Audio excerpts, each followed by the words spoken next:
शुरुआत सबसे पहले मैं आपसे ही कर रही हूं राधिका जी, क्योंकि AK-47 की गूंज अगर संसद में सुनाई दे तो ये अच्छा नहीं है सरकार के लिए, लेकिन हो वो ही रहा है आज। अब आपको पहले AK-47 पे जवाब देना है, पेलेट गन पे जवाब देना है, छात्रों पर किसने चलाया, ये तो वाजिब सवाल है। सभी को नमस्कार। सुचारिता जी, इस प्रोटेस्ट के एक ऐसा प्रोटेस्ट जो मैंने और शायद आपने भी अपने करियर में कभी ऐसा नहीं देखा होगा कि जिनके ऊपर इल्जाम लगाया जा रहा है कि उन्होंने बर्बरता करी है, वहां पे 156 पुलिस वाले घायल हुए और बच्चे कितने घायल हुए 44। ऐसा हो सकता है कि पुलिस बर्बरता कर रही थी और 156 से ज्यादा पुलिस वाले घायल हो गए, लेकिन बच्चे सिर्फ 44 घायल हुए।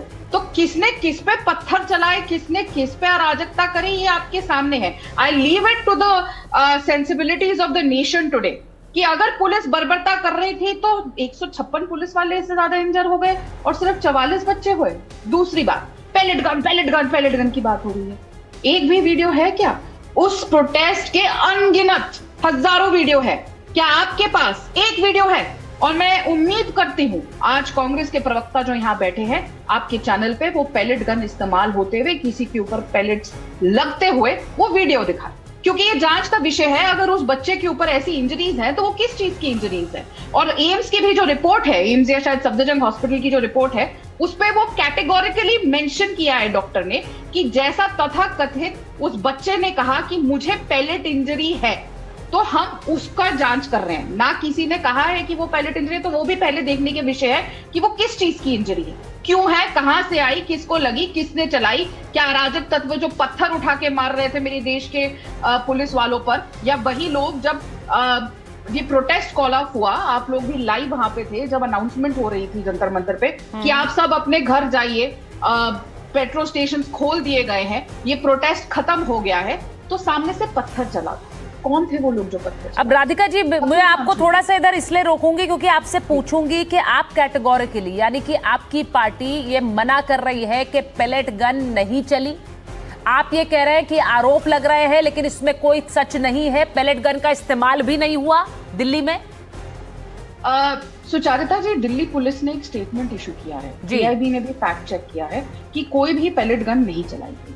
लेकिन अगर ऐसी इंजरी है तो ये सचमुच में जांच का विषय है कि अगर वो पेलेट गन की इंजरी है, पहली बात तो वो किस चीज की इंजरी है, और यदि वो पेलेट गन की इंजरी है तो वो पेलेट गन किसने चलाई, कहां चलाई। और देखिए ना, अराजक तत्वों ने तो वहां से कैमरा तक उतार के ले गए। ऐसा क्या छुपाना था कि कैमरा उतार के ले गए? अगर वो स्टूडेंट्स थे, बच्चे थे, अपने हक हकूक की लड़ाई लड़ रहे थे, जैसा मैंने कह रही हूँ ना, बच्चों के इस आंदोलन के ऊपर अराजक तत्वों ने, एक व्यक्ति है, युवा है 56 साल के, हमेशा संसद सत्र के पहले बाहर चले जाते हैं, कभी कभी तो संसद सत्र के बीच में चले जाते हैं, टूल किट लेकर आते हैं और हमेशा सीधा कहते हैं कि my fight is against the Indian state से लड़ते लड़ते वो इस पूरे आंदोलन को कैप्चर करने की कोशिश कर रहे थे और उनके अराजक तत्व से पता नहीं क्या किया गया। लेकिन मैं फिर ये सवाल आज आपके जरिए कांग्रेस प्रवक्ता से बोलना चाहूंगी कि कुछ भी सवाल डालने से पहले, कुछ भी करने से पहले महज वो मैं बस ये बताना चाह रही हूँ कि दिल्ली में जो आईजी हैं, उन्होंने दिल्ली क्षेत्र में पीएजी जो प्रोजेक्टाइल एक्शन गन्स हैं, एंटी राइट गन्स हैं, इलेक्ट्रिक शॉक वेपन्स हैं, इलेक्ट्रिक शील्ड्स हैं, इन सब को मना किया। ये बुधवार की खबर मैं आपको बता रही हूं कि दिल्ली में इनका इस्तेमाल नहीं होगा अंटिल फर्दर नोटिस। अब मुझे बस ये जानना है कि अगर पेलेट गन्स नहीं चली तो इतना एक्शन आनन फानन में पुलिस ने क्यों लिया, क्यों ऐसा एक हड़कंप था? ये सवाल इसलिए बनता है क्योंकि आप ऑन रिकॉर्ड डिनाई कर रहे हैं कि ये वेपन्स दिल्ली पुलिस ने इस्तेमाल नहीं किए। गुरदीप जी, आपके पास मैं आ रही हूँ। गुरदीप जी, ये दिल्ली पुलिस वो क्लियरली कह रही है कि पेलेट गन चली नहीं है दिल्ली में और दिल्ली पुलिस ने नहीं चलाई। उनका ये कहना है दिल्ली पुलिस ने नहीं चलाई है और अगर इस मामले की जांच होनी चाहिए, लेकिन वो ये कह रही पेलेट गन दिल्ली पुलिस ने नहीं चलाई। तो इसको लेकर क्या छात्रों के भविष्य पर एक बिल जो ला रही सरकार, उसको आप लटकाए रखेंगे? देखिए, इनकी मजबूरी है आज अमित शाह को बचाने की, क्योंकि दो सच्चाइयां साफ हैं। एक, आज इंडियन एक्सप्रेस की रिपोर्ट भी आप पढ़ लीजिए, पेलेट गन दिल्ली पुलिस ने नहीं चलाई, लेकिन रैपिड एक्शन फोर्स जो सीआरपीएफ का हिस्सा है, जो वहां तैनात थी, उसने 5 राउंड पेलेट गन चलाई। ये बात क्लियर है। उसके विक्टिम को राहुल गांधी जी ने पूरे मीडिया के सामने पेश किया। अब ये इधर उधर की बात छोड़ दें, सवाल बड़ा सीधा सा है, क्यों अमित शाह को बचाना जरूरी हो गया इनके लिए? क्योंकि ये बहुत क्लियर है देश के अंदर, और सुप्रीम कोर्ट के डायरेक्शन है 2006 के अंदर, प्रकाश सिंह के जजमेंट के अंदर, कि दो चीज पुलिस नहीं कर सकती है। एक, बिना बैज के आप जो है क्राउड कंट्रोल नहीं कर सकते हैं, और दूसरा, आप सिविल वर्दी के अंदर लाठीचार्ज नहीं कर सकते हैं। ये दो चीज बिल्कुल क्लियर है, और ये दोनों चीजें हुई, और साथ ही पैलेट गन भी चली, और साथ ही AK-47 तैनात तो हुई, उसके वीडियो तो है ही। चलने की बात तो आप अलग बात है, तैनात छात्रों के ऊपर आप AK-47 बिहार में भी तान रहे थे, और आप पार्लियामेंट के गेट पे भी AK-47 तान रहे थे। वो वीडियो ऑफिशियली पार्लियामेंट हाउस से इशू हुआ था। भारत के छात्रों पे आप AK-47 तानेंगे, आपकी rapid action force pellet gun चलाएगी, आप नकारते रहिए, नकारना मजबूरी है, क्योंकि अमित शाह को बचाना है। कहीं से आदेश आया ना, कहीं, और हमको तो इतना भी जो संकेत मिल रहे हैं कि कुछ अफसरों ने जब ये मना कर दिया कि हम सिविल ड्रेस के अंदर वहां पे लाठीचार्ज नहीं करेंगे, तो उनको पद से भी हटाया गया। ये भी सच, देश के सामने बात सच है। तो सवाल ये है, आज जो आप बिल की बात कर रहे हैं, बिल तो ये इस तरह से ला रहे हैं, हाँ। जैसे कई बार बहुत दर्द होता है ना, तो अफीम खिला के सुला दीजिए, ये बिल की वो हालत है। वरना आज ही नीट की फास्ट ट्रैक की जहां इतनी बात हो रही है, आज उसकी पहली पेशी थी, और आज ही जो है CBI का वकील ही नहीं पहुंचा।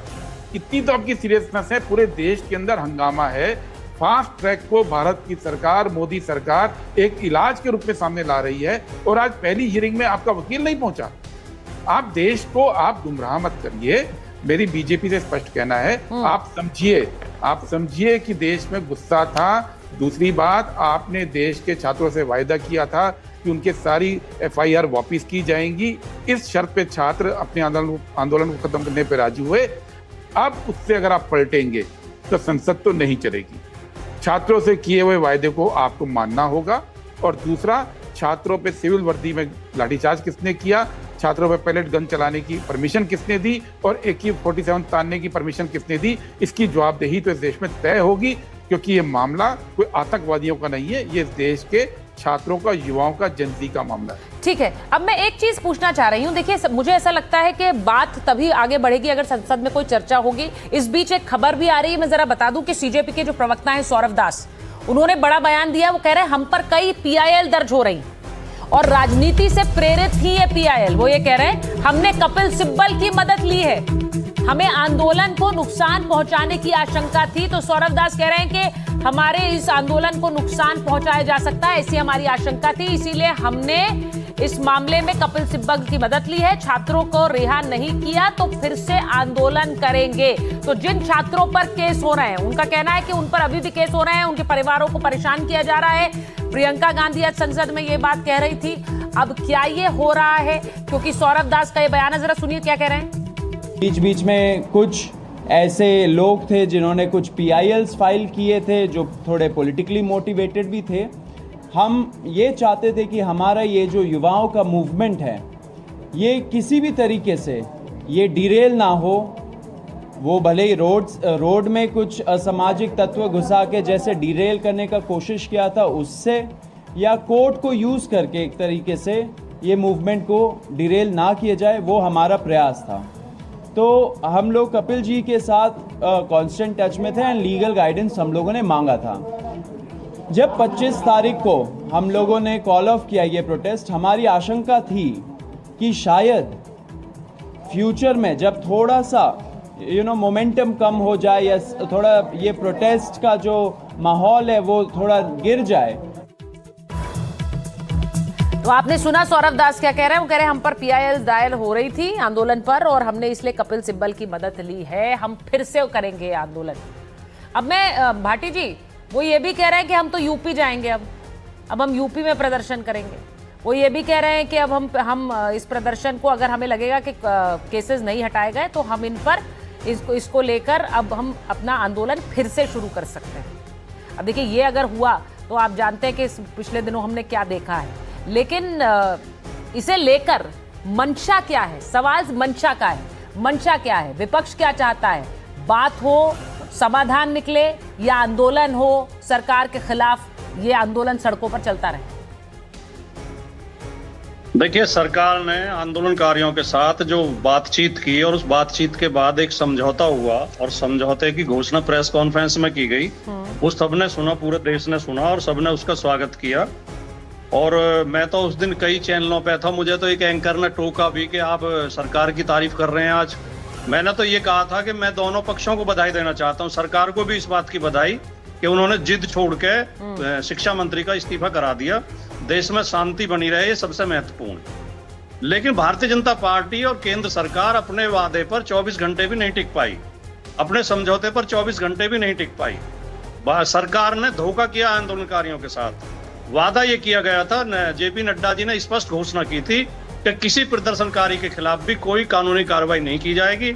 जो मुकदमे दर्ज हुए वो वापस लिए जाएंगे और भाजपा शासित सभी राज्यों में वापस लिए जाएंगे। दूसरे राज्यों में भी कार्रवाई नहीं की जाएगी। आज भारतीय जनता पार्टी के लोग उसमें इफ एंड बट लगा रहे हैं।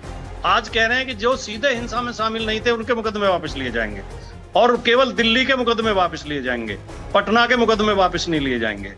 अभी मैं राधिका खेड़ा जी को बहुत गौर से सुन रहा था, उन्होंने कहा कि पैलेट गन नहीं चलाई गई है। भारतीय जनता पार्टी के लोगों का और राधिका खेड़ा जी का, उनकी पार्टी का विश्वास कैसे करें? ये तो शुरू में ये भी कह रहे थे कि कोई पर्चा लीक नहीं हुआ है, फिर ये तो ये भी कह रहे थे कि शिक्षा मंत्री बहुत बढ़िया काम कर रहे हैं, शिक्षा मंत्री का इस्तीफा नहीं होगा। लेकिन फिर बाद में इन्होंने ये भी मान लिया कि पर्चा लीक हुआ है और शिक्षा मंत्रालय के कई अधिकारी भी हटाए गए और शिक्षा मंत्री का इस्तीफा भी हुआ। और अब ये अपने वादे से पलट रहे हैं। जो रैपिड एक्शन फोर्स की इंचार्ज हैं, आईजी रैंक की इंचार्ज हैं, वो खुद कह रही हैं कि हमारे जवानों ने पैलेट गन का इस्तेमाल किया, जो कि गलत है, रूल्स के खिलाफ है। हमारा आदेश नहीं था, पैलेट गन का यूज नहीं होना चाहिए था। पटना में जो AK-47 से जिस सिपाही ने गोली चलाई है उसे सस्पेंड कर दिया गया। पुलिस के अधिकारी मान रहे हैं कि सिपाही ने AK-47 का यूज किया, जो कि गलत है। लेकिन बीजेपी के प्रवक्ता खंडन कर रहे हैं चैनलों पे बैठ बैठ के। ना तो कोई AK-47 चली है, ना कोई पैलेट गन चली है। सुचरिता जी, ये सवाल बहुत महत्वपूर्ण है कि आंदोलन में देश के बच्चों के साथ, देश के जो निर्दोष और निहत्थे बच्चे हैं उनके साथ जो जातियां हुई हैं, जो हिंसा हुई है, जो बहसीपन हुआ है, उन्हें घेर घेर के पीटा गया है, सड़कों पे पीटा गया, उनके साथ बदतमीजी की गई है। आपने वो सीन देखे होंगे, वो दृश्य घूम रहे हैं, वीडियो घूम रहे हैं। उसके लिए कोई जिम्मेदार तो होगा। जो बिना वर्दी पहने गुंडा टाइप लोग लाठी लेके आंदोलन में आंदोलनकारियों के ऊपर लाठी चला रहे थे, बेटियों को अश्लील गालियां दे रहे थे, उनके साथ अभद्र व्यवहार कर रहे थे, उनके कपड़े फाड़ रहे थे और उन्हें नंगा करने की धमकी दे रहे थे, वो कौन है? उनके लिए कोई तो जिम्मेदार होगा। मैं आज इस बात पर मैं पहले तो इस बात पर एक क्लैरिटी चाह रही हूँ। यहाँ पर राधिका जी जो रिप्रेजेंट कर रही है बीजेपी को, कह रही है पैलेट गन का इस्तेमाल नहीं हुआ। राजकुमार भाटी जी कह रहे हैं कि सीमा ढूंढिया ने बकायदा कहा है कि पैलेट गन का इस्तेमाल हुआ। अब देखिए, ये उनका बयान पब्लिक डोमेन में क्या है, मैंने आपको बताया। उन्होंने कहा ये जो सारे हथियार बैन कर दिए गए दिल्ली में, क्या ये पैलेट गन के इस्तेमाल के बाद हुआ? इस पर तो क्लैरिटी होनी चाहिए। राधिका जी, मैं एक बार जल्दी से, क्योंकि मुझे नवल जी और मलूक जी के पास जाना है, पर राधिका जी जल्दी से बताइए, वो कह रहे हैं ऑन रिकॉर्ड कहा है। अब देखिए जो बयान, पहली बात तो मैं ये क्लियर कर दूं, यहाँ पे लोगों को, जो कांग्रेस पार्टी हो या समाजवादी पार्टी हो, फिर ये लोग नाराज होते हैं कि हम इन्हें पप्पू कह देते हैं। ये लोग भी पप्पू को फॉलो कर रहे हैं। पहली बात तो पैलेट गन्स तो इस्तेमाल होती ही नहीं, इनको याद नहीं है, नहीं जानते हैं पैलेट गन का फर्क होता है और standard non lethal right control guns क्या होती है, नहीं पता तो मैं कुछ नहीं कर सकती। यही प्रॉब्लम है राहुल गांधी के साथ, करने कुछ निकलते हैं, करते कुछ है। सुबह से 2 दिन से कांग्रेस पार्टी लगी हुई है जी, pellet gun pellet gun pellet gun. पहली बात तो पैलेट गन वहां पे इस्तेमाल होती नहीं है। जहां पे पैलेट गन तब इस्तेमाल होती थी क्योंकि कांग्रेस की सरकार ने 2010 में ये शुरू किया था प्रोसीजर, जब पी चिदम्बरम गृह मंत्री होते थे, कि पैलेट गन्स को राइट कंट्रोल के लिए इस्तेमाल किया जाएगा, जिसमें कश्मीर में वो इस्तेमाल करी गई, जिसमें 36 से ज्यादा बच्चों की आंखें परमानेंटली डैमेज हो गई और कुछ तो ऐसे थे जो परमानेंटली ब्लाइंड हो गए। तो इन्होंने लीगल तरीके से वो पैलेट गन, जिसे छर्रे कहते हैं, वो इस्तेमाल किए थे। अब जो इस्तेमाल होती है वो एक टाइप की प्रेशर गन होती है, जिसमें लोहे के पैलेट्स नहीं होते और उसका नाम भी कुछ और होता है। उसका नाम, पहली बात तो ये है ही नहीं जो ये लोग बोल रहे हैं पैलेट गन, उसको एक प्रेशर गन या कुछ कहते हैं। दूसरी बात, जो ये बार बार दावा कर रही थी कांग्रेस की इंडियन एक्सप्रेस, तो इनको हेडलाइन का आधा हिस्सा नहीं बताना चाहिए। Standard non legal right control guns का इस्तेमाल हुआ है, पैलेट गन का नहीं। सो प्लीज आप जिम्मेदारी से बात करिए, देश नहीं, में मैं आपका ये वाइट सवाल प्रॉपर्टी गुरदीप की जी से भी ले लेती हूँ। एक मिनट राधिका जी, मैं एक बार मलूक जी को भी लाइए स्क्रीन पर और नवल जी को भी।